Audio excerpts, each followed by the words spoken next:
pırasalarım kesilecek kadar oldu.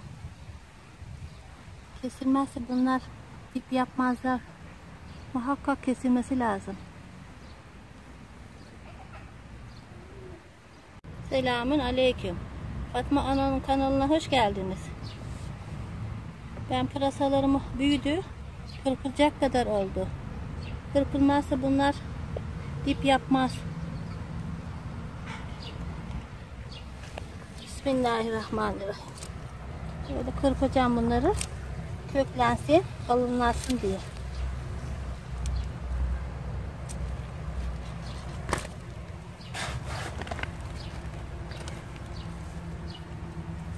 Ondan sonra kazacağım. Kazmadan önce kırpıyorum.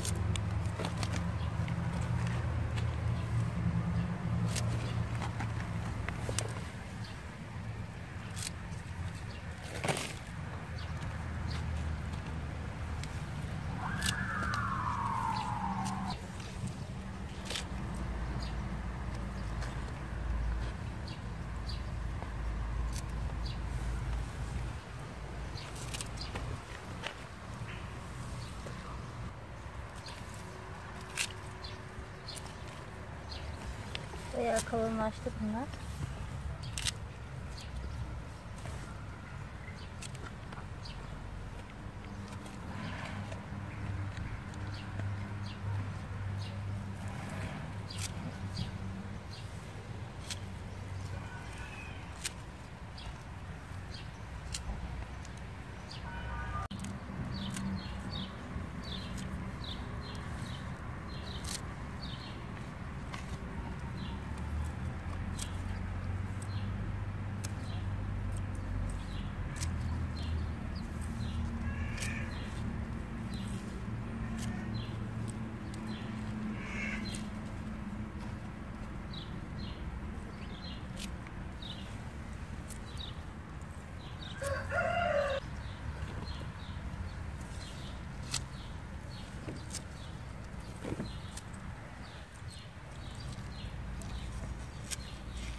Kestim bunları.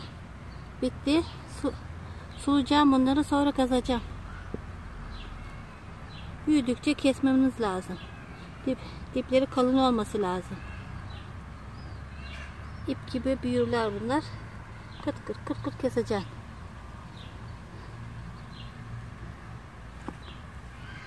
Beni izlemeye devam edin.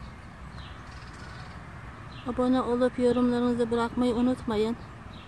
Yorumlarınızı bırakırsanız, abone olursanız çok çok memnun kalırım. Sevinirim. Allah'a emanet olun. Hoşça kalın. Allah'a ısmarladık.